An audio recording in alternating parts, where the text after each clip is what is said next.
Now we're going to embroider pattern 01. You can see some patterns are already stitched, while others aren't yet. Let me demonstrate. These unstitched patterns. Let's start with the stem stitch. There's a number in front, indicating how many strands to use.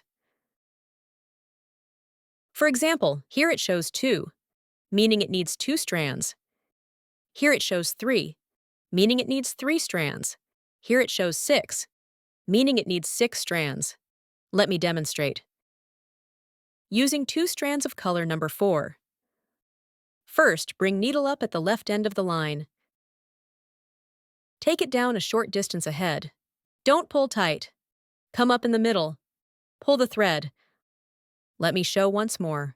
Take it down a short distance ahead. Don't pull tight. Come up in the middle. Take it down. Following these steps, complete the remaining lines. Keep stitch length consistent for smooth and even lines. The stem stitch is commonly used to trace the outer edges of patterns, or for plant stems and branches. It's decorative and frequently used. Take it down here. After stitching, tie off on the back. First, pass needle under the stitched line. Wrap thread around needle twice.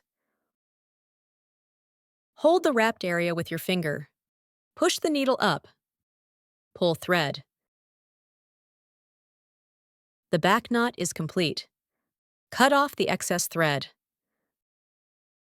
Let's look at the finished result. Now let's stitch the line below, using 6 strands. Let me demonstrate. We'll use 6 strands of color number 1. Again, start from the left side. Take it down ahead. Don't pull tight. Come up in the middle. Continue forward. Don't pull tight. Come up in the middle. Following these steps, complete the remaining line.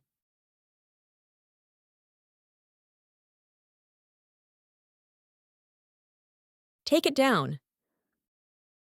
Let's look at the finished result. Compare lines from 2 to 6 strands.